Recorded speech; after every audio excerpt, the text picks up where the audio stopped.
Hello, this is Donald Mitchell. Once again, welcome to Finance Magic Presents video snippets from Less Pain, More Gain, 10 strategies to pay off your mortgage faster, plus other smart tactics. We are on topic number 2, lending rule changes, and video snippet 2B is focusing in on the new GFE form. Before going over the new good faith estimate, there's a change in terminology I'd like to review. In the past, there were mortgage brokers and mortgage bankers. A mortgage banker was the funding lender. Mortgage brokers took loan applications and shopped their loan files to mortgage bankers for loan approval and funding. The change is that we no longer refer to the funding lender as a mortgage banker. HUD has dictated that we have mortgage brokers and we have lenders. The company that funds the loan and whose name goes on the mortgage note is considered to be the lender. This change is less confusing to borrowers. HUD has a special information booklet on settlement charges that goes into 48 pages of great detail explaining the new good faith estimate.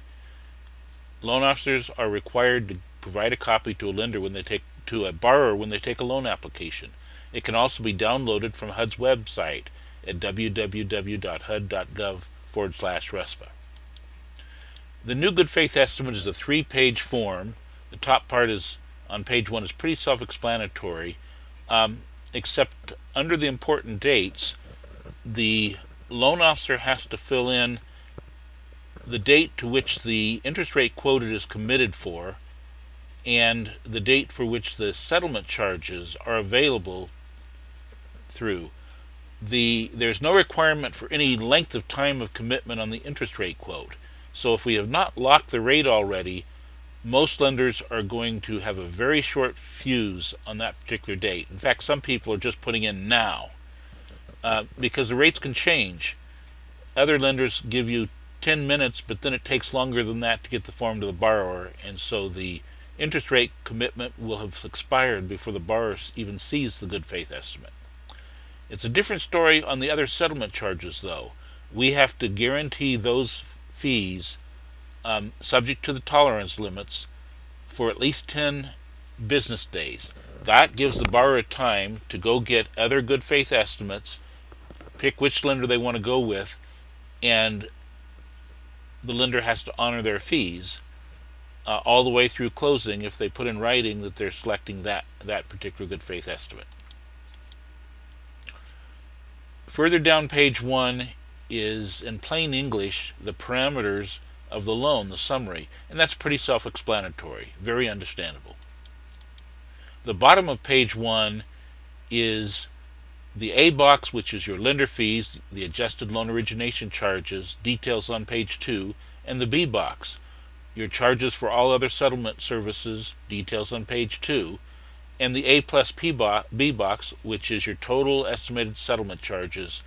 And these are single numbers that can be compared through other GFE offers in order to analyze which one is best.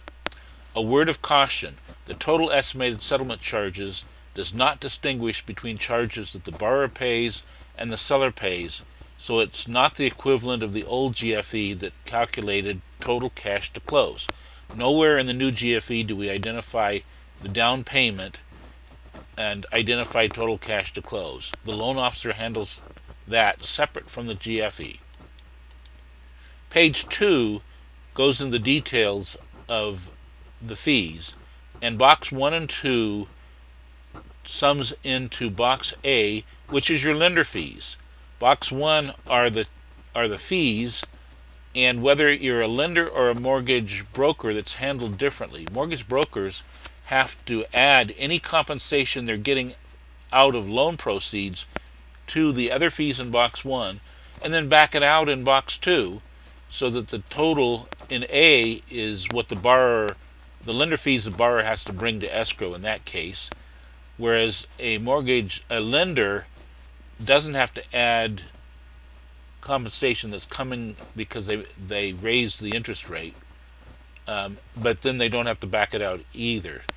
So it looks like a lender in box 1 has lower fees, but then it's all equaled out when you look at box A. So if you're comparing lender quotes, compare box A, not box 1.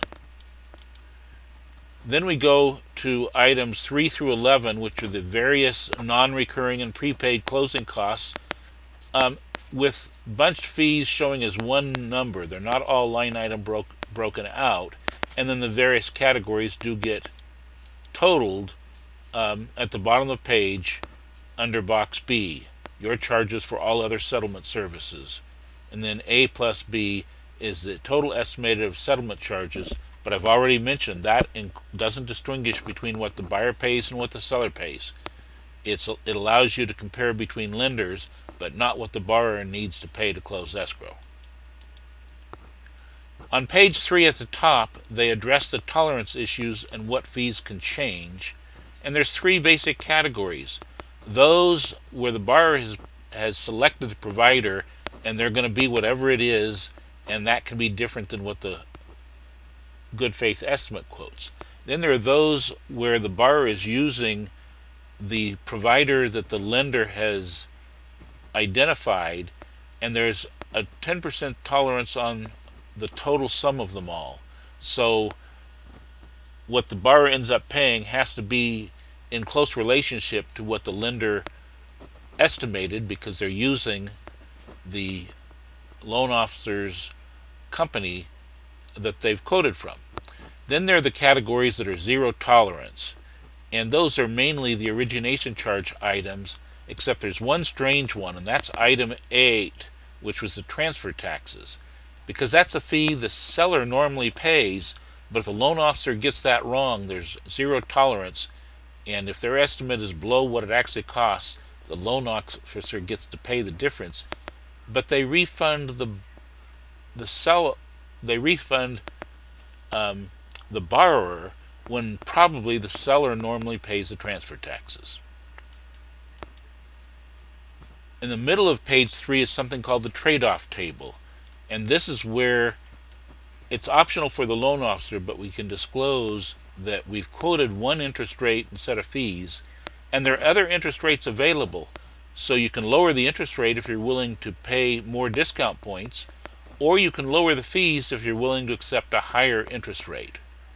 And I contend that most loan officers pick an interest rate that makes the fees seem most palatable, which usually means they're getting funded partly out of the loan amount because of the premium interest rate pricing, whereas most borrowers would be better off either taking a lower rate or a higher rate by tens of thousands of dollars often. And this is where our next topic comes into play, called interest rate pricing strategy. The bottom of page 3 of the good faith estimate is a shopping chart where you take all the good faith estimates you've received. The left-hand column is the numbers for this good faith estimate, and the other columns are where you can put other good faith estimates and then easily compare them to determine which lender you want to go with. The new good faith estimate forces more honest disclosure of lender fees. The threat of a rate shopping borrower will cause some loan officers to quote their fees more competitively. It scratches the surface, but barely, with the idea that there's more than the interest rate quoted in the good faith estimate available to the borrower. And this anticipates our next topic on interest rate pricing strategy. This concludes video snippet 2B on the new good faith estimate form.